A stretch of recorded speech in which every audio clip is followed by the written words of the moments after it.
All right. My name is Rich Schmidt. We're here with Sterling Whitted of Holden Wine Company. We're at his home in Sheridan. It's August 11th, 2020. Sterling, thanks so much for joining us today. Of course. So first question for you today, and kind of most important for our purposes, is why wine? You know, it's really crazy. It's a lot of just falling into it. I loved to cook. That's what I wanted to do. And I was working at Whole Foods Market and college at the cheese counter, and graduated, and they made me their wine buyer, and I got into wine. It's pretty crazy. Yeah. Well, let's talk about college first, I guess. Did you go to college with wine and food in mind? No. In fact, like, I wanted to go to culinary school real bad. My folks were like, nah.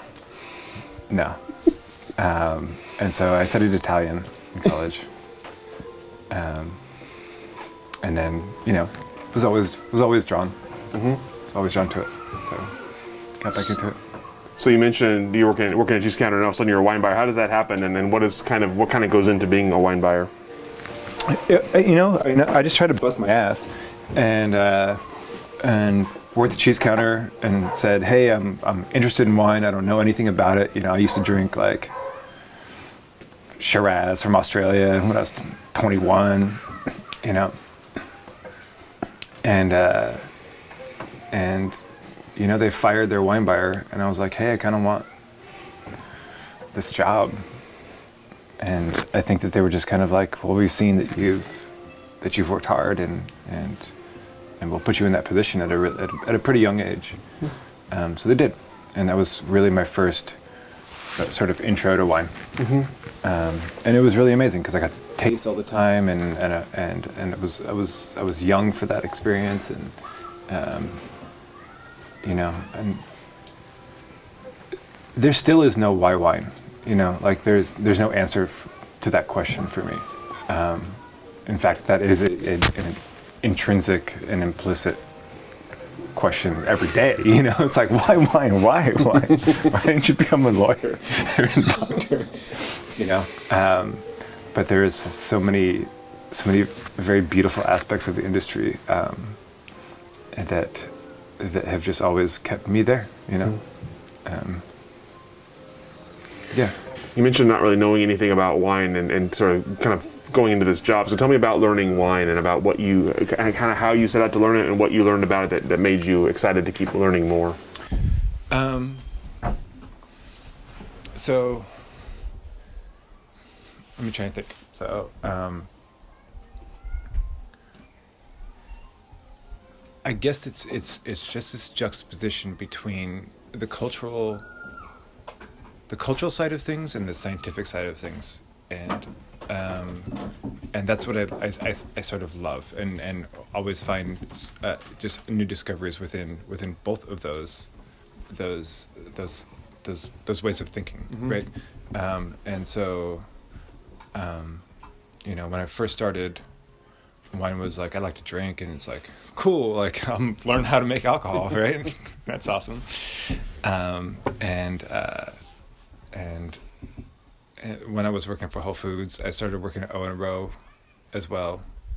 And that was really the craziest sort of experience. Not the craziest experience, but the most sort of like founding keystone experience that I've had.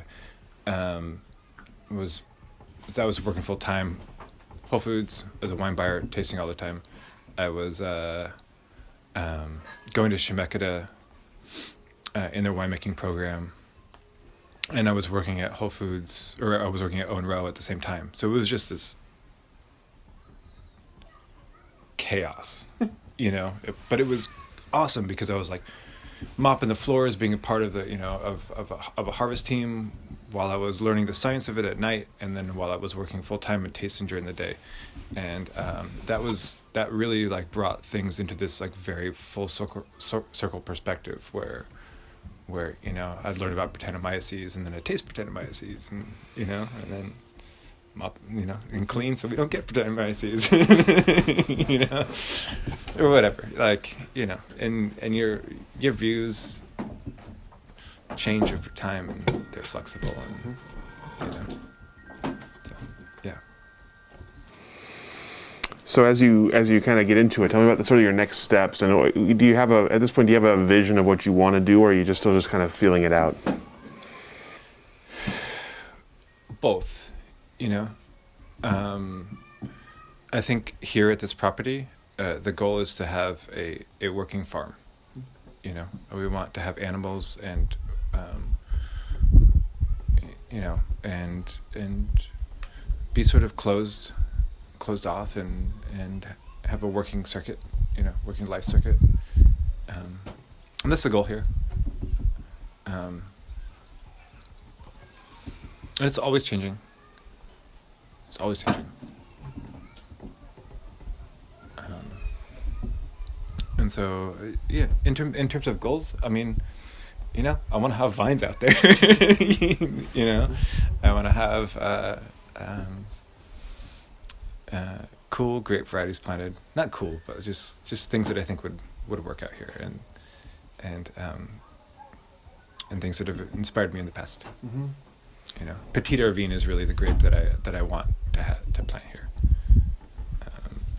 I think that, you know, in terms of being in Valle d'Aosta and the climate there, it's not directly analogous because they have a more of a Mediterranean climate, but I think it's probably the closest we can get here. Mm-hmm. So, yeah.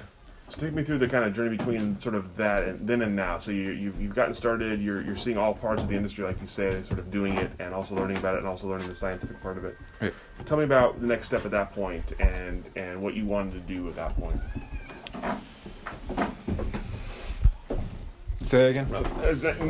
Next step. You're at Owen Row. You're working at Whole Foods. You're taking classes. Mm-hmm. Like that. At what point do you start to see like what you want to do in the future, and where do you take the next step from there?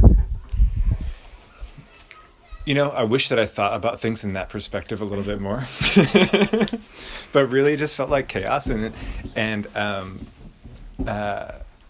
you know, it's weird. Like I studied Italian in college, and I studied business in college, and then I studied chemistry and winemaking after that. And so it would seem to be framed fairly logically that I would want to work with Italian varietals and make wine, right, in Oregon. But it never felt like that. And so, you know, the next steps were always just organic. They were just like, what could I do? You know, like it wasn't like a conscious, like, I'm going to make Nebbiolo in Oregon. Mm-hmm. You know, it was a movement within, you know, your general sense of reality within your day, you know, like, and that's it. You know, just working with the people that you know and progressing, and that really that's all, you know. So tell us about some of the travels you went on and sort of how that inspired kind of what you were going to do next. Yeah, so I've had a couple cool, really, really awesome travel experiences. I went to the Republic of Georgia, and I went to northern Italy, and you know, I got a bit about me. Like I wrecked my car and totaled it, and I got like $12,000. And I was studying for the certified quartermaster something. And I was like, cool, I just got $12,000. I can either get on a plane right now and go to Italy, or I can like take this master's, or not master's som, the certified som exam. Now I was like, fuck it, I'm getting on a plane, you know? And so I emailed basically every producer that I've ever looked up to, to see if they would teach me or see if I could learn something from them, you know. And surprisingly, like, all of them got back. Like, so many of them got back to me. And if they couldn't meet, they were like, "Sorry, I'm going to be in France" or whatever. But that was a really, really, really amazing experience. I got to go to like Hermes Pavese in Val d'Aosta. I got to hang out with Sasha Radikon in Gorizia, and you know, like Isabella and at RPP and all these just very, very amazing experiences, and people that were very forthcoming with their knowledge and with their time. And it was fun. And that was, like I said, like it's always felt like chaos, right? And so I was just like in a little Fiat 500, just visiting these producers that in my mind, it's like gonna like playing guitar, going to go see Jimi Hendrix in my mind, and turns out they're just normal people, that have a particular way of doing things in their region, and it's all very simple and sort of that accumulation of knowledge, like me, I was like in those days I was like classes, like notepad, I want to learn, like, how do you think about phenolics? How do you think about all these things, and it's not that they don't, you know what I mean? But that's where it started to kind of like snowball and domino effect into this point where you realize, like, with whatever sort of scientific perspective that you may have, it sort of culminates into this like cultural thing, right? And that's a really interesting thing if you go to Val d'Este, or you go to Alto Adige, or you go to Friuli. That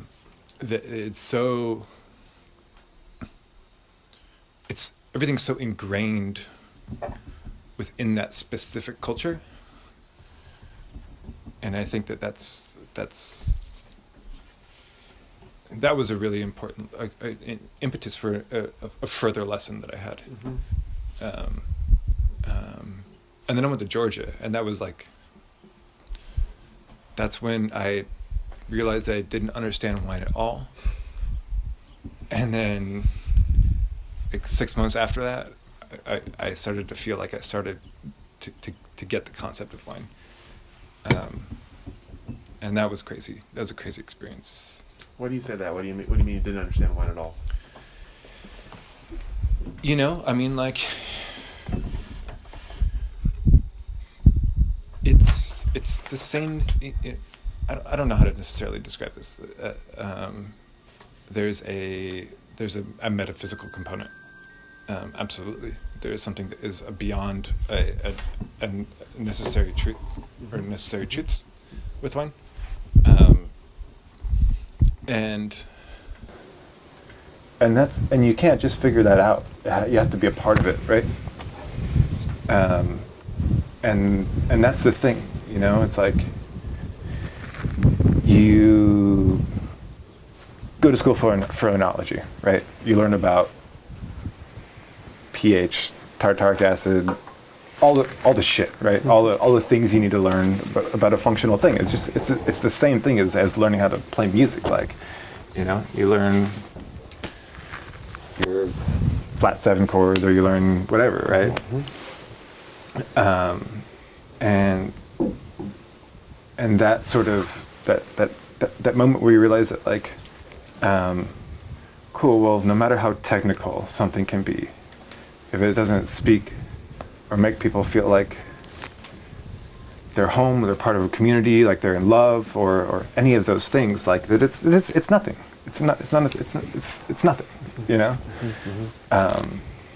and that's what Georgia was for me, and it took me 6 months after Georgia to realize that fully, because I was like, I was like 27 or 28 or something like that, and I was living with a winemaker who recently passed away, and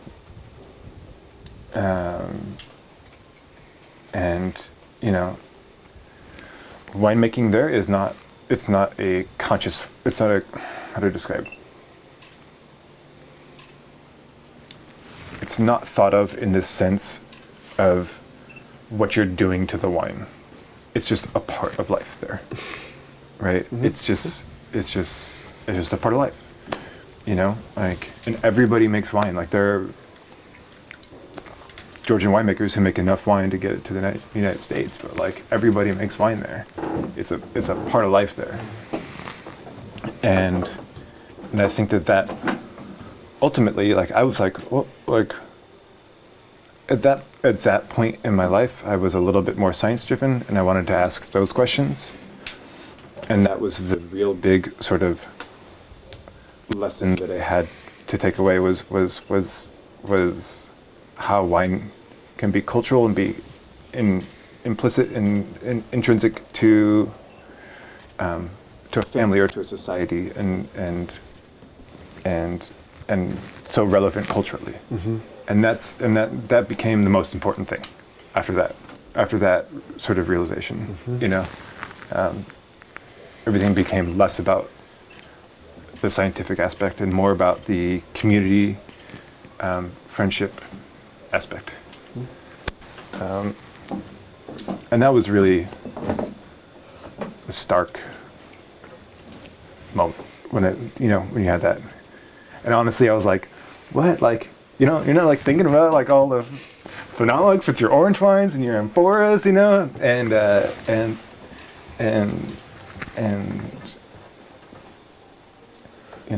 they're not, but it's cultural, and that movement was really powerful for me. But it took like 6 months after I left Georgia to really get that.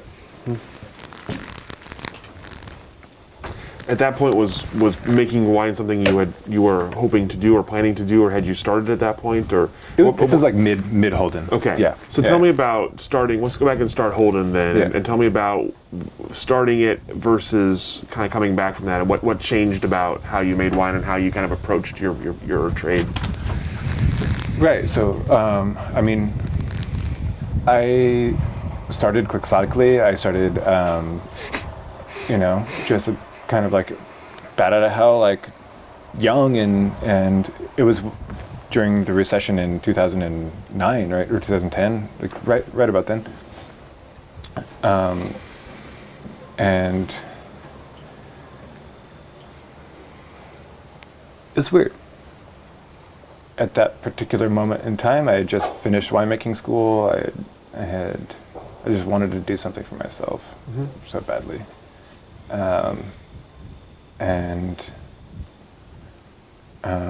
I'm sorry, rephrase. That's okay. So take me back, sort of starting Holden. Let's just focus on that. Starting Holden. Yeah. So I worked Harvest for free to use winemaking space, and cashed out $5,000 that I had from a retirement account that I started when I was in high school, which is probably the dumbest move I've ever made in my whole life. And bought my first few tons of fruit and just like, worked for free to use the space, and it was crazy, because I still had a night job, right? So I had a night job, and I was working Harvest, and I was starting my own label, and it was just bananas. So at that point, everything was like perfunctory, like not perfunctory, but pragmatic, and just got through stuff, got through everything, And that was the 11 that we had earlier.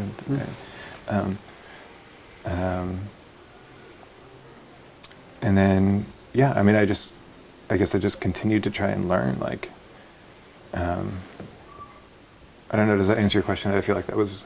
It does. I'm curious about you mentioned kind of you work for free, you get some space, you buy some grapes. Let's go back to the name then. Tell me about the name and kind of what your initial kind of goal was. You start Holden, you call it Holden, and you have, what do you see for the future? What are you hoping at that point? What's going to happen with Holden?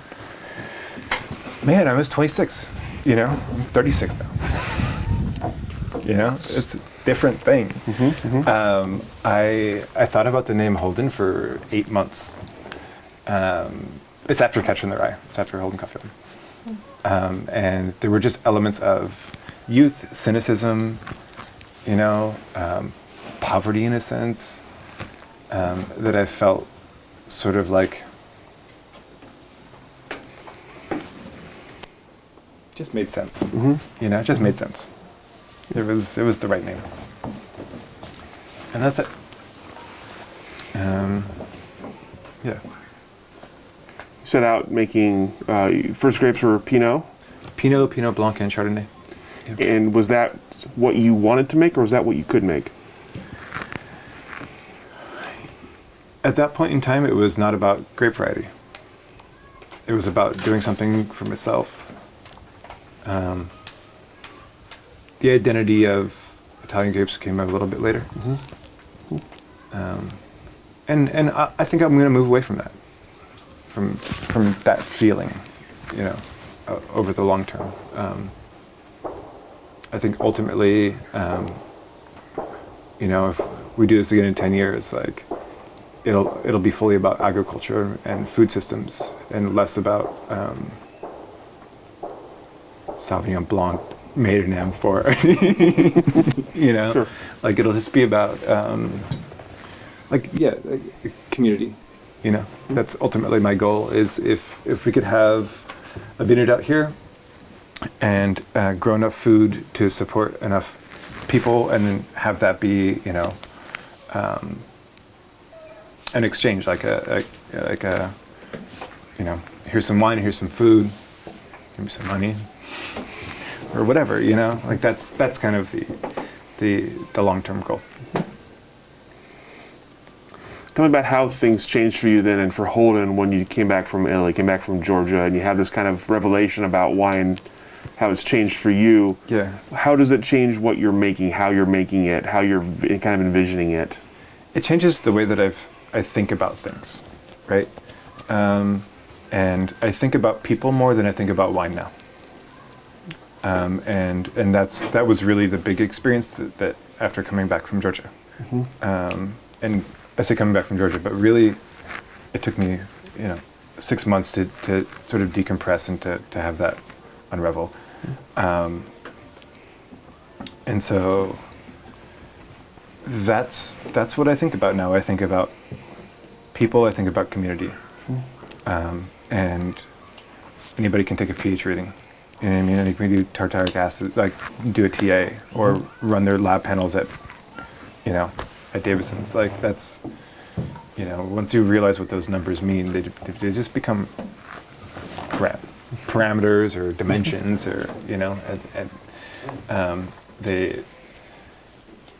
they're important, you know, but that's sort of how I envision the future. Is over the next 10 years, I want to develop, you know, and have developed, want to develop a community, and use wine as just sort of this sort of common denominator of being a part of a, you know, a part of life, you know, and that's the Georgian way, you know. Wine's just a part of life, and that's how I see things, you know. It's like music. Yeah. Is that feeling reflected in the wine itself that you've made? Is there something different about the style or about your approach to wine now that you're envisioning it from more of a community perspective? I think that I've generally stopped thinking about what kind of flavors I want out of a wine, right? And I've started thinking more about just like the work, and just, you know, everything sort of being an integral component within a system, right? And then that system produces eventually. And that's kind of, you know, I couldn't care if I get black fruit in a wine, you know what I mean? Or if I get like that, like weird, no, I care about, it's weird, you know, it's not about flavors in a sense, you know, like, and then so many winemakers you experience and talk to, you know, that's you know, they want this flavor, they want that flavor. That's not how it is. It's to me it's you know, a general sense of working, right? Thinking about things, being proactive about how you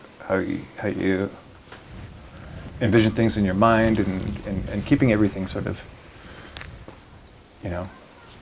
at bay and understanding these things. But then realizing that then there is their cultural implication. And that's, and I've never really had a full-time employee, and I feel like that will be the most powerful thing. When I get to the point where I can support myself and somebody else's family, that's going to be the most powerful thing. It's not going to be like I'm in a 96-point Pinot Noir. It's going to be about that, and that's those are the things that I'm looking forward to the most in the next 10, 20 years or whatever. Tell me about as you are making wine and you have grapes from all these interesting and diverse vineyards. Tell me about sort of the balance of honoring the vineyard versus putting your own twist on wines. Obviously, we tasted wine with you before we started here today. Your wines are very unique and expressive. So tell me about that kind of what are you going for in wine? What is your kind of goal with the product itself? Is it about your style? Is it about the vineyard itself? What's kind of the goal for the end product in the bottle? And like I was talking about before, I just work, right?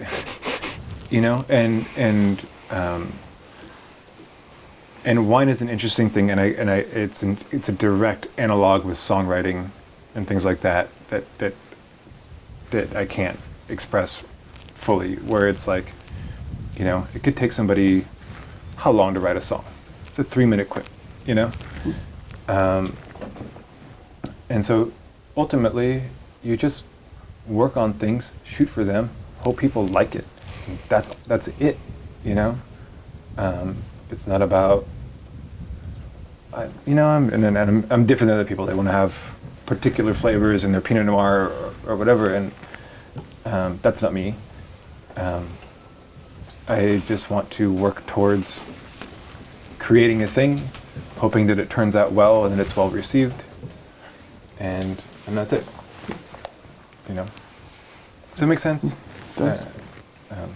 And I think that there's, that sort of falls, directly to like the natural farming thing and things like that, where it's like, you want things to sort of take place as they are on their own, instead of forcing them to give them a specific purpose or meaning that isn't maybe what it should be, So, yeah. You talked about things being well received. So tell me about that. Tell me about taking your wines to friends, to the market, to sell, and the receptions you've gotten, and kind of how you've reacted to those reactions over the years. It's crazy, like we were talking about before. My first cold call was this wine to my dear friend now, Joel, who shut me down so hard in 2012, because it was 2011 Pinot.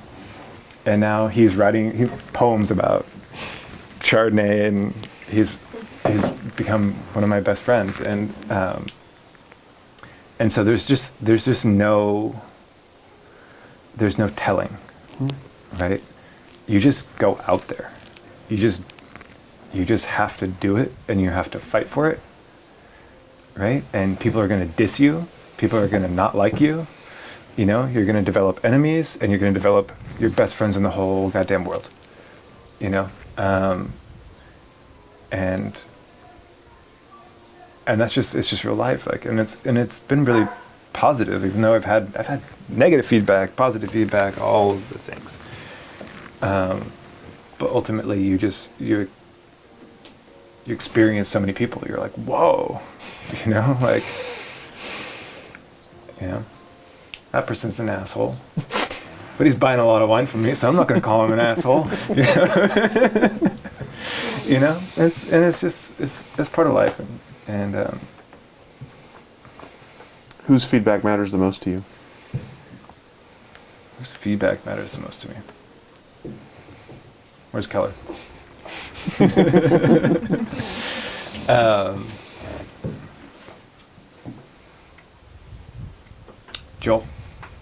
Joel, my parents.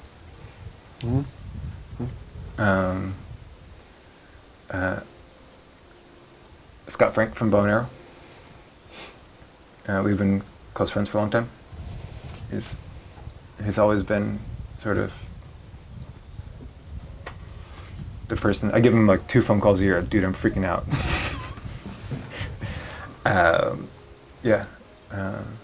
The people that lay it on thick, lay it on hard, lay it on real.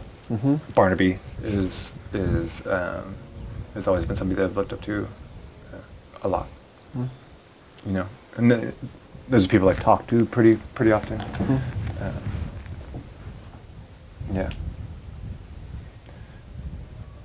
Yeah, people that just give you the real shit, you know, and that's it. Those are the people that I always look up to.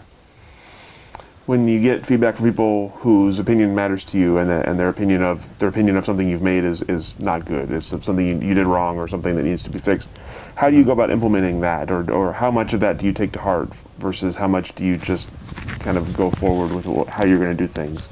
Do you make a lot of alterations to for the next time you do something? No, you know, and I think that with advice or with somebody else's wisdom, like you also have to channel the fact that they are they've experienced their own problems, you know, and so no, I don't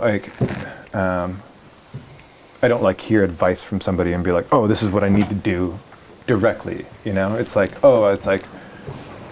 you gave me this from your perspective, right, of your experiences, so I need to try and think about what your experiences have been like. To then turn around and offer me this particular set of advice, and then figure out a way to project that within a way that makes sense for my own self, right?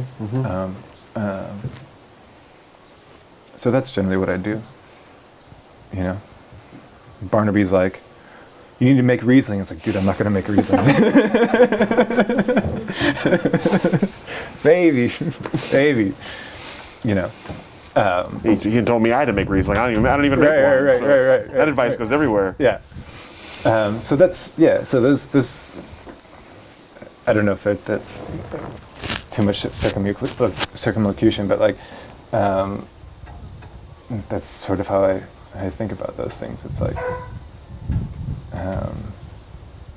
you know, you just experience people, and yeah, I don't know. Tell me about finding grapes and places to work with. What are you looking for in vineyards? What are you looking for in grapes?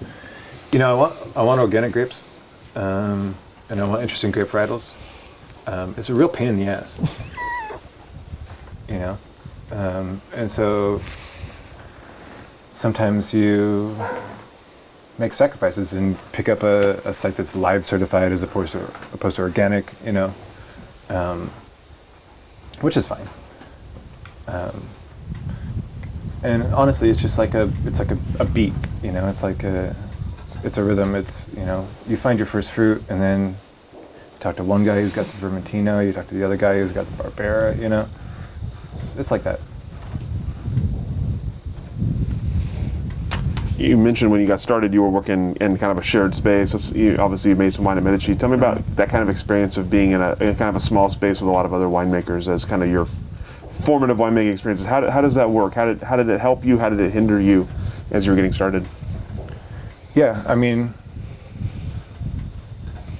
new best friends that I've wanted to punch in the face, you know, like that kind of thing.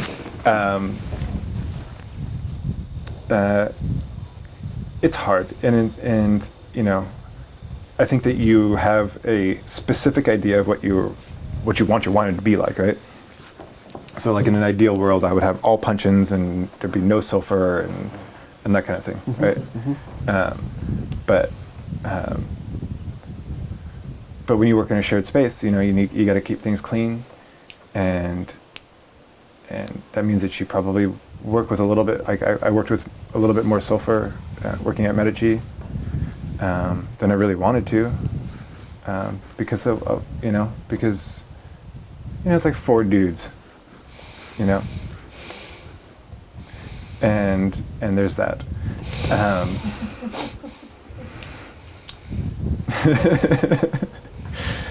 But yeah, I mean, the shared space is it's ultimately, I mean, it's fine, but there were elements where I was like, I don't feel comfortable necessarily making like a sans soup wine,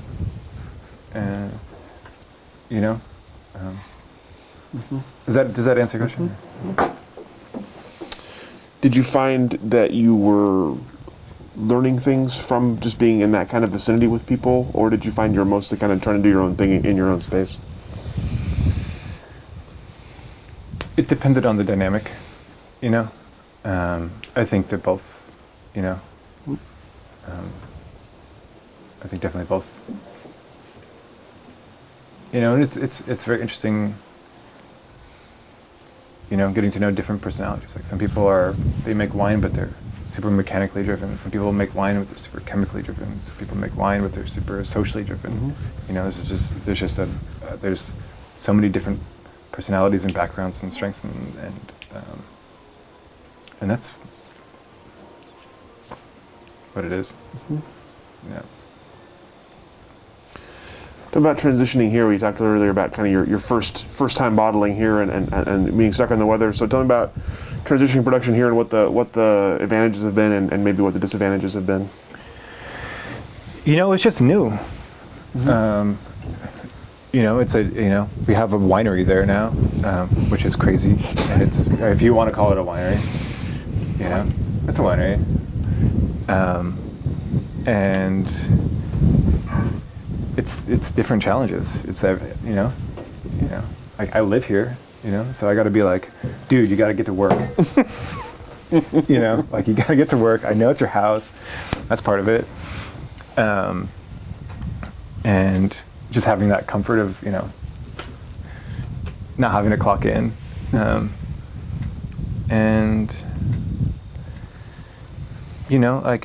I don't have much farming experience, and I'm really starting to feel how much I need to learn. I've done some, and I'm sort of obsessive by nature and sort of just like thinking about how to plant things out here. It's, the full realization this is going to be a 10-year project,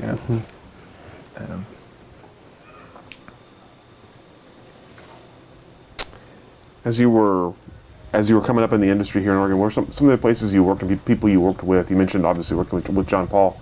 What were some of the places you worked with that kind of influenced you along the way? Number one's John Paul.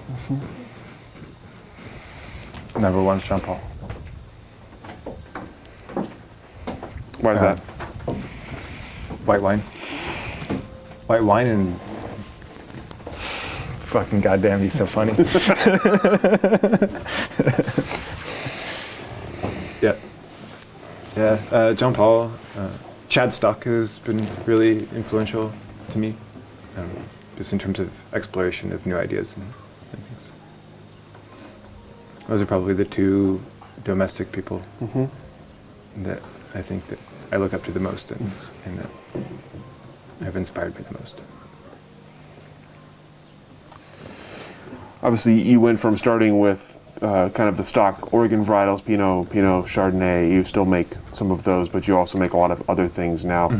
And you talk about white wine as sort of your future and wanting to plant it here and make it. So tell me about the kind of evolution of that vision of what you want to make, how you want to make it. At what point do those start coming into line? What point do you think like, oh, I want to try this varietal, or when I plant, I want to plant this way? What point did that become part of like the plan?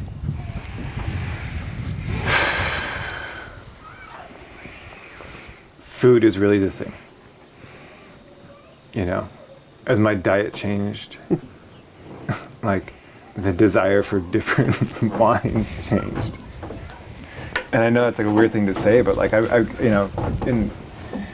in the kitchen, I cook with, I use a lot of kimchi, I use a lot of rice vinegar, I use a lot of doenjang, miso, things of that nature. And that really sort of drove is driving the exploration of different flavors, you know, and that's kind of it, you know. And I try to keep things like, you keep your particular placeholders, like the place where you keep things simple, you know. And so the dining table, the dinner table, is really important to me. It's like anything that we make here, anything we cook, you know, anything we're cooking, or making wine, I want that to be reflective of.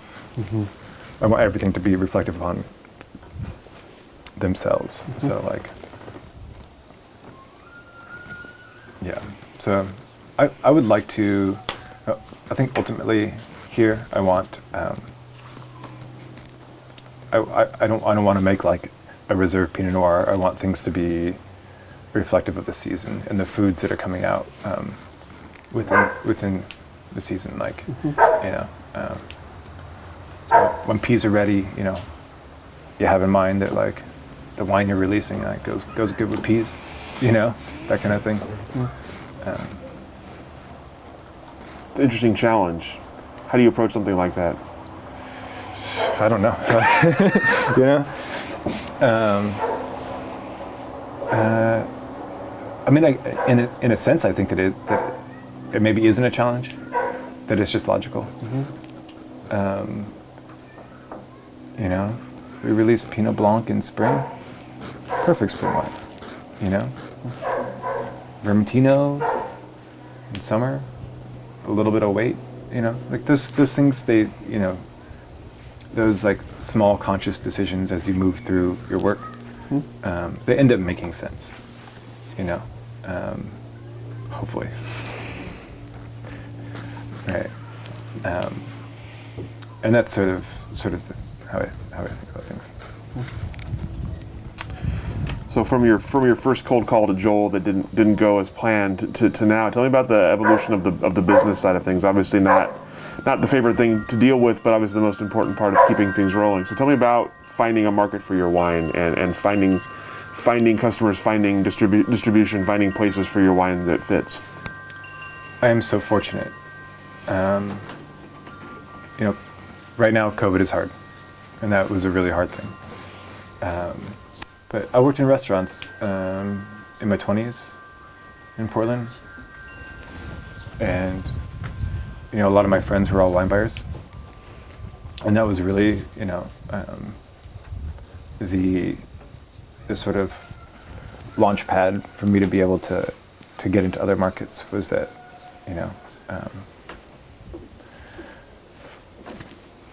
knew all the people, you know, like it was just a connection thing. And, you know, it sucks because there's people that are like out in the valley farming their own fruit, don't know any of those people, and they're busting their ass. And I was fortunate within that moment that, you know, I had been a part of that community. And so the initial sales were hard and then easy. They were hard and then easy, and then there was some traction, and so I was able to get into other markets. I was able to get into New York and Louisiana and California and Washington. And yeah, I mean, it's a crazy business. Cash flow is one of the hardest things in the world with this business. But yeah. What did you find was the traction? What were people responding to from you, from your wine? I think it was white wine to begin with. That was it's always been my biggest passion in school and also in production, white wine making. Yeah. So speaking of production and all that, your labels are unique and obviously a big part of the package here. So tell me about your label designs and your collaborative work on them. Like and kind of how we were discussing before, and the evolution of the winery. You know, it's like sometimes people will be like, "Oh, that's a cool label, right? Oh, that's rad, dude," and it's like, I just think about Moran, I think about Joel, I think about Tyler, you know, I think about the people that I've worked with that have become really close friends, you know, from this winery. And that's the most important thing, you know. It just is. So, yeah, I mean, I'm fortunate because Icho Moran he's awesome. He's great, and he's done most of my labels. And we met at a bar in 2000 and probably met 2009, you know. And I just started the winery, and I was like, hey dude, I really like your artwork, can I trade you a case of wine, you know, to use one of your pieces, which is this one.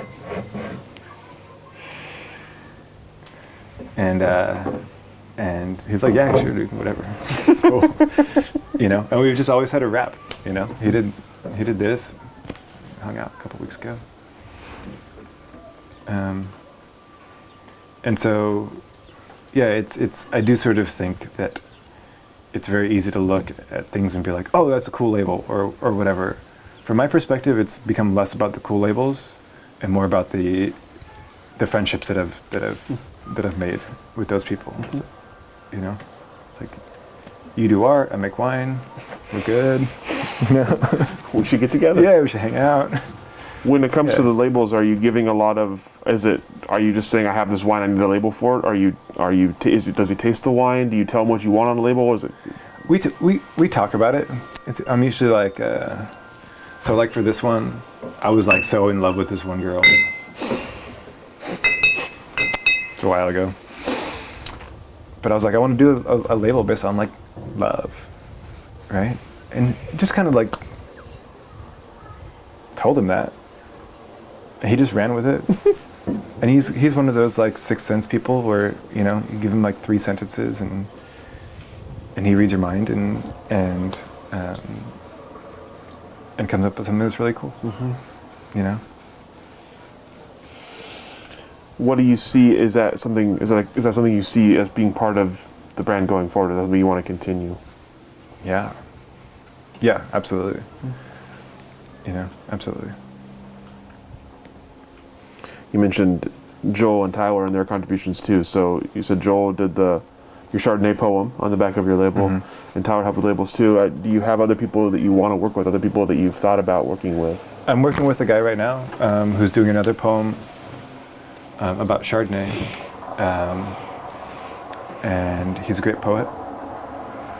And you know, it comes back to the cultural side of things, where you know, we've just kind of had discussions where it's like, cool, what if in like 5 years, you know, we've got five or six people that have written poems about Chardonnay, and we can get them published in Savoy, or we can get published in a magazine, and just really drive that cultural connection, you know, and intertwine things, make things weird, you know. Yeah. So as you're presenting wine to consumers, with label, wine, all, what do you hope the takeaway is? What do you want them to get from your wine, from your presentation? I mean, I stopped taking myself out of the equation quite a few years ago. Now I hope they take the wine home, and whoever they're drinking with, they continue their love, or they fall in new love, or they hang out with their friends and they have laughter. You know, like that's all that I want. You know, at this point I couldn't give a shit if people like the wines. You know, it's like, please, I mean, I hope you like the wines, but really, like I want you to be enjoying them in a company that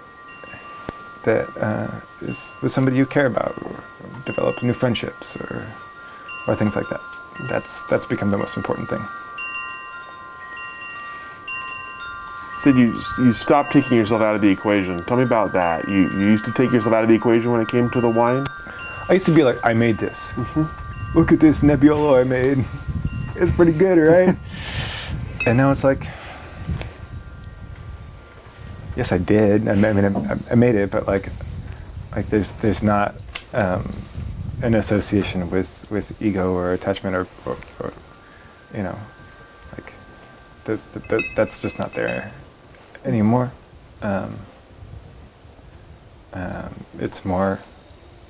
It's more excited that, you know, somebody will buy this thing that I made, you know, and have dinner with their family, you know, and maybe they're a musician and maybe I buy an album that they made.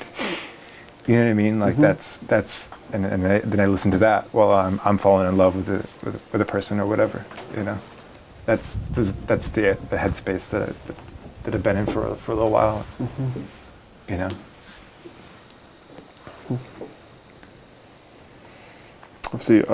Obviously, music's a fellow passion of yours, clearly. Yeah. Tell me about the interaction between music and wine in your world. How do they interact? And you've mentioned a lot of sort of similarities.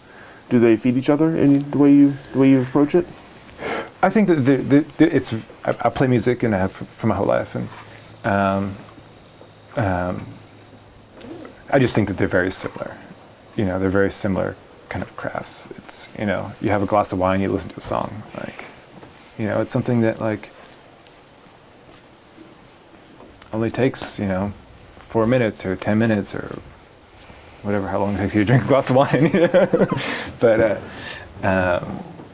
and I do sort of look at, you know, like theory and things being different, you know, and like dissonance and all those things that you can learn, you know, from music, and cadence as well, and how that can apply to wine, you know, because it's just so direct, you know.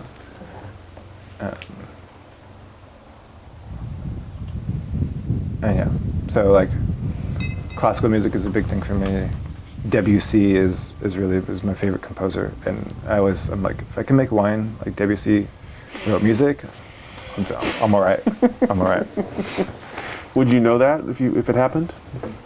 No, not unless Tyler told me.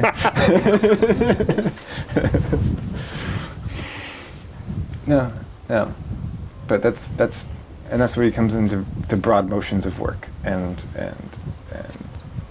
you know, how you work ends up defining that particular sense. You know.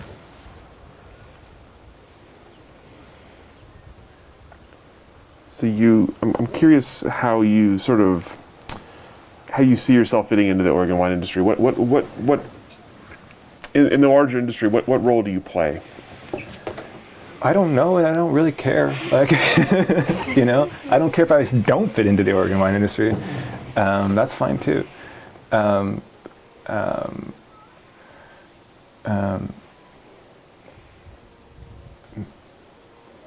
just going to do my thing. You know, that's really it. You know, like, and I don't mean that in a selfish way. And I mean that in a way that's like, you have ideas, you put them into motion, and you just do that. You know, 36, I've never fit in ever. You know, so maybe I won't fit into the Oregon wine industry, and that's fine. You know, there's the industry component of things too. You know, which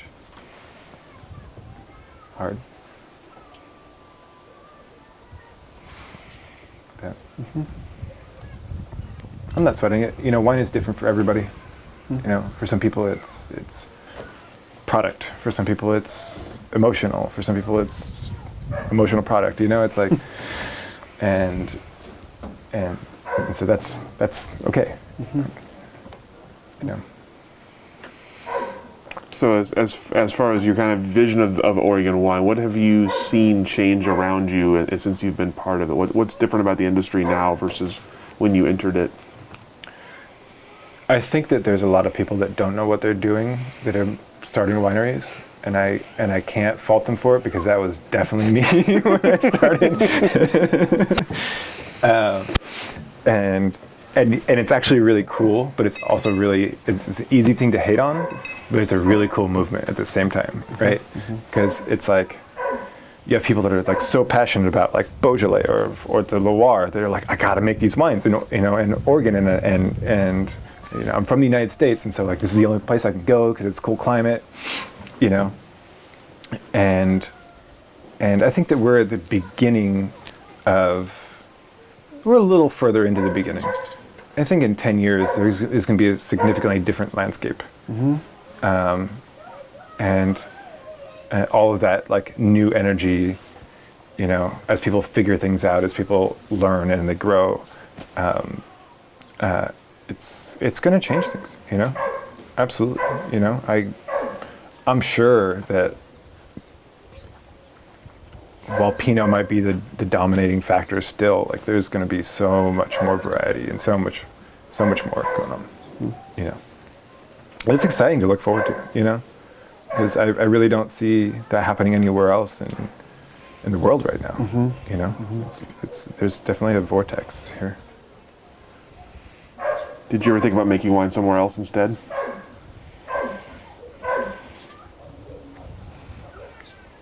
No. I mean, I fantasize about living in Europe.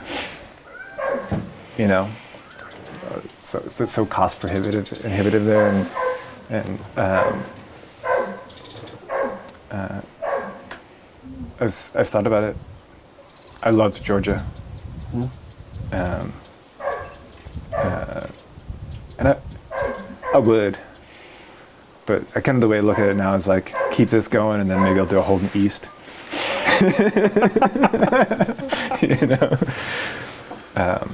But it would be interesting to explore Asia. I know nothing about China or Japan and the wines they make there, but in terms of farming philosophy, I think there's probably a lot that could be directly, applied.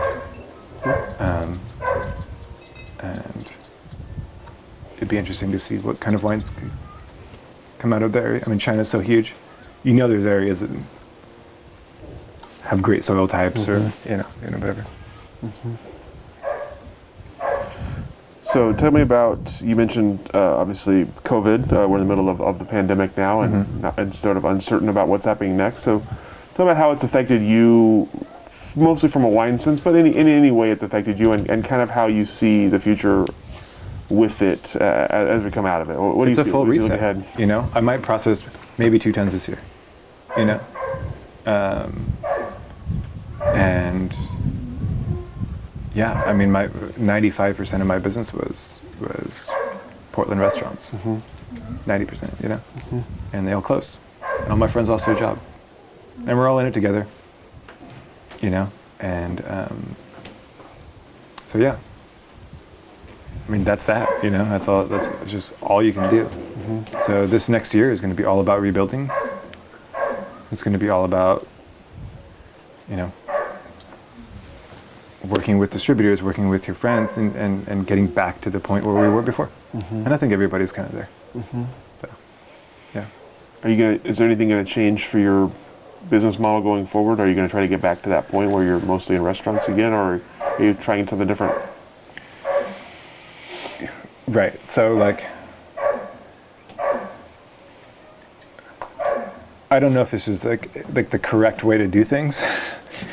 It's like how I preference like basically everything I do.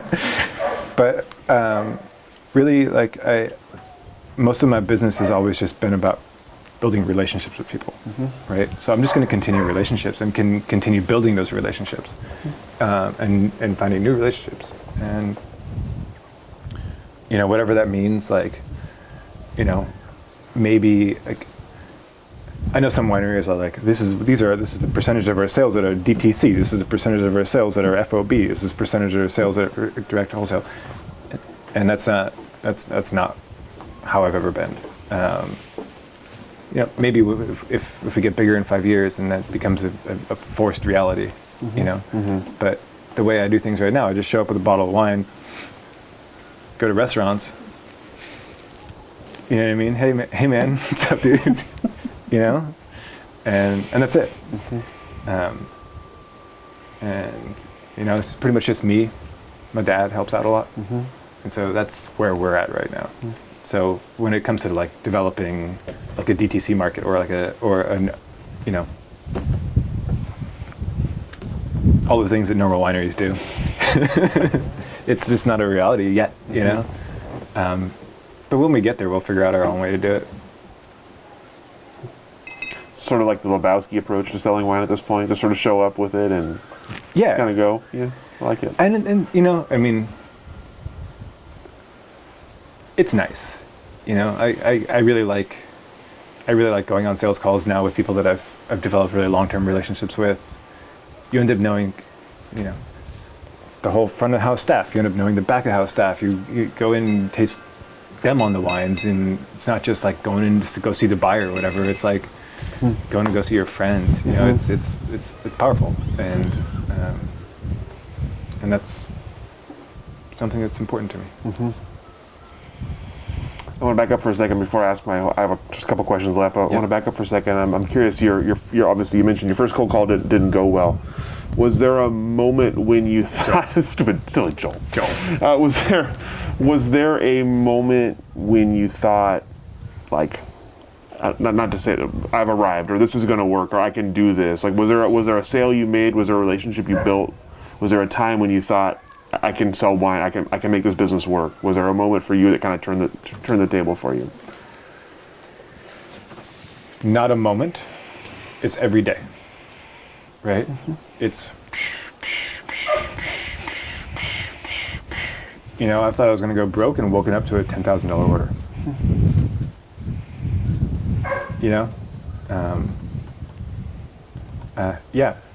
So it's every day. I'm fortunate with the people that I've worked with, like I'm with amazing distributors, people that I would have never thought, people, things like that. So I guess those are sort of the moments where I'm like, oh, sweet. I'm with like Amy Atwood in California, like I've heard of her before, and she's great. She's a really well-respected producer or distributor.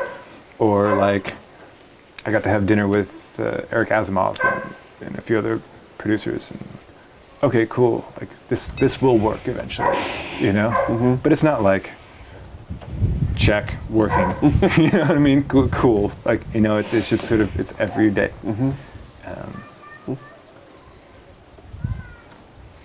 Yeah.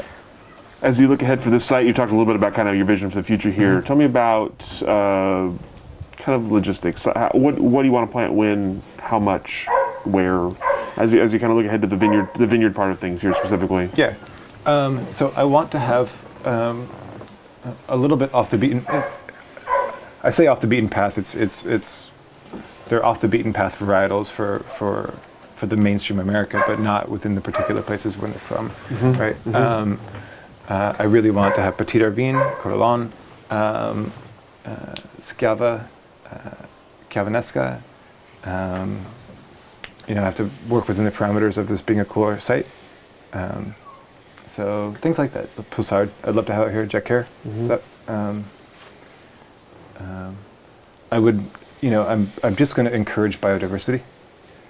I would have 1,000 grape varieties out here, and that would be fine. And I would, I would make one wine from it.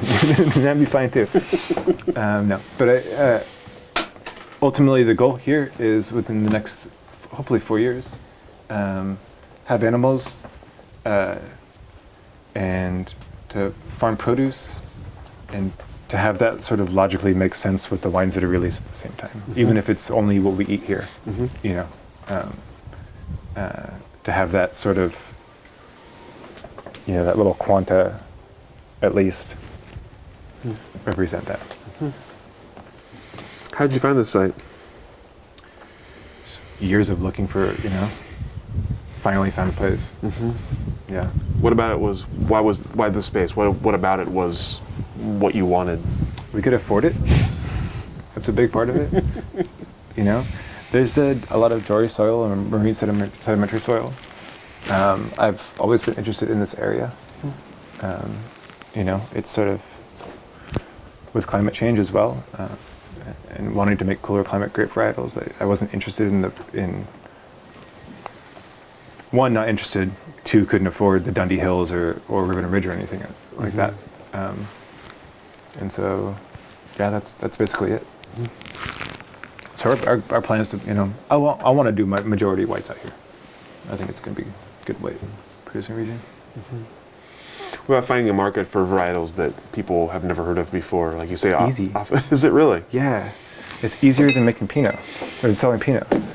You know, like anything weird or off the beaten path that I've made is easy sell. Any sort of higher end Pinot is harder. And I imagine that, you know, I say easy, but easy up until you make 500 cases of that wine, and then when you want to make 3,000 cases of a wine, the dynamic shifts.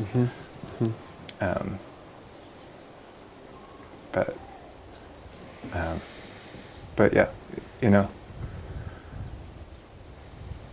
I think that at this point in Oregon, there needs to be so many more grape varieties, and there's such an opportunity for being the, you know, I just look at, I was raised in Eugene, and I look at going to the farmer's market with my mom every Saturday, you know, in Eugene, and that's Oregon culture, right? And that, you know, applied to winemaking, I think is really the biggest opportunity that we have is to represent, you know, the natural and I won't even go into natural winemaking, but that side of things, the organic side of things, the smaller producer, you know, that's always what Oregon has had, you know, sort of as its trump card. And I think that's really where our marketing should be set in, is in playing that side of sustainable agriculture and things like that is a stronger argument than a particular grape varietal. You know, and that's what I hope happens in the future. You know, yeah. Excellent. Well, that's all the questions that I have for you. Is there anything I didn't ask that I should have? Is there anything we didn't talk about that we should have talked about? I don't think so. Well, thank you so much for the hospitality, for the interview, for the interesting and unique perspective. And we'll go ahead and let you off the hook. Awesome. Cool. Thank you.